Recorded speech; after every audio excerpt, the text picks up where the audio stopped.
আল্লাহ এটা হালাল করছেন, এটা হারাম করছেন। ব্যবসা এবং সুদ বাহ্যিক দৃষ্টিতে একই রকম। ব্যবসাও লাভের আশায় করা হয়, সুদও লাভের আশায় দেয়। সুদ মানুষে দেয় যে, খায় যে, দেয় যে, সুদ লাগায় যে টাকা, এটা কি লাভের আশায় না লসের আশায়? তো ব্যবসা করে কি আশা? তো একই তো। মক্কার কুরাইশরা এটাই বলছে, কাফেররা কোরআন শরীফ আছে, ওরা এটাই বলছে নবীজিকে, ইন্নামাল বাইউ মিসলুর রিবা, নিশ্চয়ই বেচা কিনা তো সুদের মতোই। কিন্তু নবী সাল্লাল্লাহু আলাইহি সাল্লাম আল্লাহর পক্ষ থেকে উত্তর দিছে যে না, একই না। আহাল্লাল্লাহুল বাইআ ওয়া হাররামার রিবা, আল্লাহ ব্যবসাকে হালাল করেছেন, সুদকে হারাম করেছেন। অতএব যুক্তি দিয়ে যদি বুঝেও ধরে তাইলেও আলহামদুলিল্লাহ, যদি বুঝেও না ধরে তাইলেও এটা মেনে নেওয়া আমার দায়িত্ব। আল্লাহ তাআলার সব কথা আমি না বুঝলেও আমার জন্য মানা জরুরি, পালন করা জরুরি। এটাই দিন, এটাই ঈমান, এটাই আমাদের দায়িত্ব। এজন্য মাহফিলের মূল মাকসাদ প্রত্যেকেই যেন আমরা নিজের ভালো, নিজের কল্যাণ, নিজের আখিরাত বুঝতে চেষ্টা করি। 16 বছর 18 বছর ছোট না, 14 বছর বয়সে সাহাবায়ে কেরাম যুদ্ধ করছেন। 16 বছর 17 বছর বয়সে সাহাবায়ে কেরাম পুরা যুদ্ধে অংশগ্রহণ করছেন, দুশ্মনের মোকাবেলায় লড়াই করছেন, ইসলামের বিজয় ছিনিয়ে আনছেন। উহুদের যুদ্ধে সর্বপ্রথম যিনি কাফেরদের বিরুদ্ধে তীর মারছেন, হযরত সাদ ইবনে আবি ওয়াক্কাস রাদিয়াল্লাহু তাআলা আনহু, তিনি তখন মাত্র 17 বছরের ছিলেন। বদরের যুদ্ধে সবচেয়ে বড় দুশ্মন আবু জেহেলকে যে হত্যা করছে যারা, আমরা সবাই জানি যে ছোট ছোট দুইটা বাচ্চা, পায়ের বুড়া আঙ্গুলের মধ্যে ভর দিয়ে ছোট বাচ্চা সাহাবীরা দাঁড়াইতেন যেন লম্বা দেখা যায়। উদ্দেশ্য কি? যুদ্ধ করার জন্য, যুদ্ধ থেকে পলায়নের জন্য, বড় যুদ্ধে অংশগ্রহণের জন্য। হযরত যায়েদ ইবনে সাবিত একজন সাহাবী রাদিয়াল্লাহু তাআলা, ওনার আম্মা ওনাকে যুদ্ধের জন্য নবীজির কাছে আনছেন। নবীজি দেখছেন ওনার বয়স তখন 13 বছর। আল্লাহ নবী সাল্লাল্লাহু আলাইহি সাল্লাম ফিরিয়ে দিয়েছেন, না, এত ছোট বাচ্চা নেওয়া যাবে না। আমরা কিতাবে স্পষ্ট পড়ছি হযরত যায়েদ তখন ওনার আম্মার কাছে বলছে কাঁদতে কাঁদতে যে মা, আমি ঘরে ফিরে যাব না, যদি যুদ্ধে না নেয় নবী আমাকে।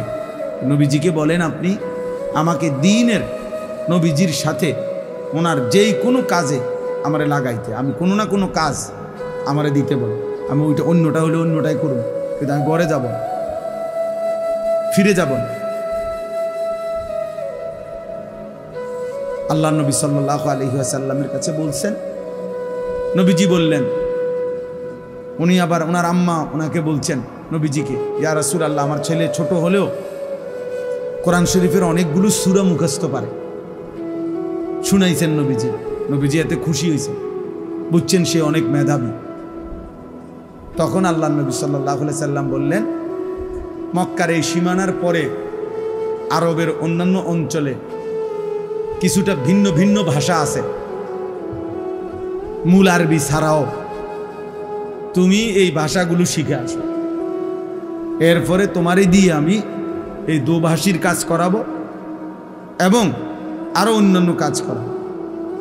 উনি ঠিকই দূর দূরান্ত অঞ্চলে গিয়ে লম্বা সময় থেকে আরবি ছাড়াও আরো একাধিক ভাষা শিখছেন, নবীজির কাছে আসছেন।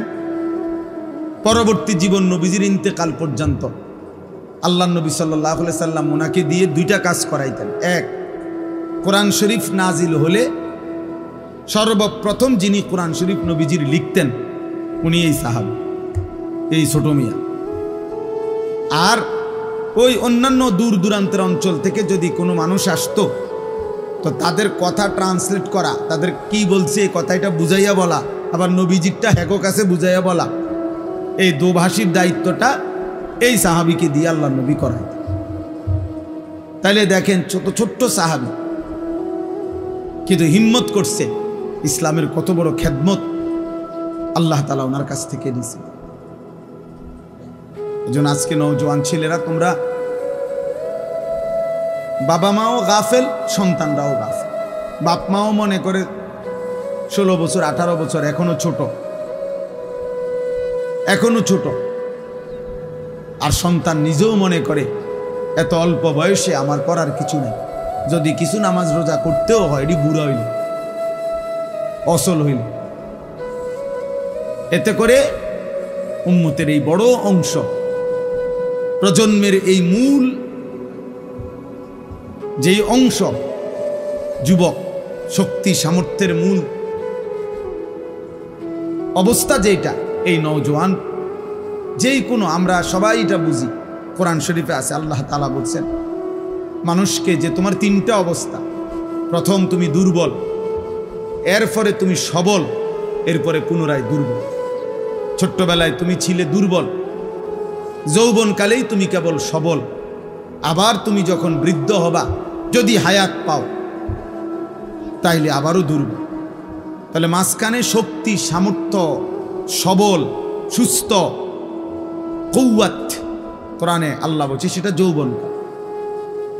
তাহলে দেশ গড়া, পৃথিবী গড়া, ইসলামের খেদমত করা, আল্লাহর দ্বীনের জন্য জান বাজি রাখা, কালেমার পতাকা পৃথিবীর প্রান্তে পৌঁছানো, শেষ প্রান্তে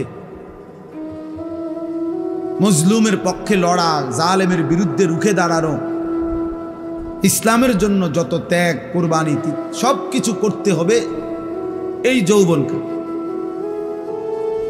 এই সময়টাই মূলত করার মৌসুম ছিল পৃথিবী গড়বার। আমরা কিতাবে বারবার পড়ছি আল্লাযীনা নাসারুর রাসূল সাল্লাল্লাহু আলাইহি ওয়াসাল্লাম ওয়া হুম শাবাব। এটা রাগ করবেন না, এটাই ইতিহাস, কিতাবে স্পষ্ট আছে।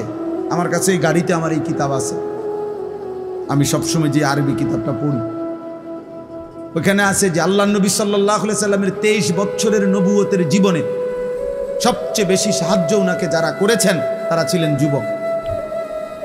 ওয়াল্লাযীনা আদু, আর যারা আল্লাহ রসুলের সবচেয়ে বেশি বিরোধিতা করছেন 23 বছরে গড়ে, তারা ছিল বৃদ্ধ। বয়স্ক লোকগুলো বিরোধিতা করছে বেশি, যুবকগুলো সহযোগিতা করছে বেশি। নবীজি বলে কোনো বুড়াই সহযোগিতা করে না, হ্যাঁ করছে, মানে গড় হিসাব বললাম আর কি, বুঝেন নাই কথাটা। সব বুড়া মানুষ দুশ্মনী করছে এটা না, আবার সব যুবক পক্ষে ছিল এটাও না, কিন্তু ইসলামের কাজে সবচেয়ে বেশি সহযোগিতা করছে নবীজিকে যুবক। হযরত আনাস ইবনে মালিক রাদিয়াল্লাহু তাআলা আনহু বলেন, কুন্না নাগজু মা রাসূলিল্লাহ সাল্লাল্লাহু আলাইহি ওয়াসাল্লাম ওয়া নাহনু শাবাব। আমরা নবীজির সাথে প্রত্যেকটি যুদ্ধে অংশগ্রহণ করতাম আর আমরা ছিলাম যুবক। তিনি বলেন, তাহলে এই জন্য ভাইয়া মুসলমানের এই নওজোয়ান শ্রেণী যাদের বয়স 14, 16, 18, 20, 22, 25, বাবাদেরকেও বলি বাস্তবিক অর্থে তাদের দ্বারা আরো অনেক কাজ হতো, ইসলামের অনেক খেদমত হইতো, দ্বীনের অনেক কাজ ওরা করতে পারত। যুবকের কোনো রাত হয় না, যুবকের কোনো দিন হয় না। কোনো নওজোয়ান 18-20 বছর বয়সে তার আবার রাত কি দিন, সে মন চাইলে ঘুমায়, আর যদি মন না চায় সারা রাতও জাগতে পারে, এতে তেমন কোনো অসুবিধা হয়। 24 ঘন্টা লাগাতার মেহনতও যদি করে, যুবক তো যুবকই, সে আবার দুর্বল হবে কেন? সে যুবক। এই জায়েদ, এই যে কিশোর সাহাবী হযরত ওমর আবু বকর রাদিয়াল্লাহু তাআলা আনহু বলছিলেন যে জায়েদ তুমি পুরা কোরআন সংকলন করবা, পুরাটা কোরআন, সমস্ত সাহাবীদের থেকে টুকরা টুকরা কোরআনের যত লিখিত কপি আছে এগুলা সব একত্র করবা, এরপরে পরীক্ষা নিরীক্ষা করে যাচাই বাছাই করে পুরা কোরআন একসাথ করবা তুমি পারবা কিনা। তখন হযরত যায়েদ ইবনে সাবিতের বয়স মাত্র 16 বছর। উনি বলছেন, আপনি বললে আমি একটা পাহাড়কে কাইটা আরেক জায়গায় স্তূপ দিতে পারতাম না। মানে নওজোয়ানের আবার রাত কি দিন। এই জন্য যুবকের কোনো রাত নাই, দিন। সে চাইলে সারাক্ষণও মেহনত করতে পারে, সে চাইলে সারাদিনও ঘুম যাইতে পারে। ইচ্ছা করছে শুয়ে রয়েছে, ওঠে না,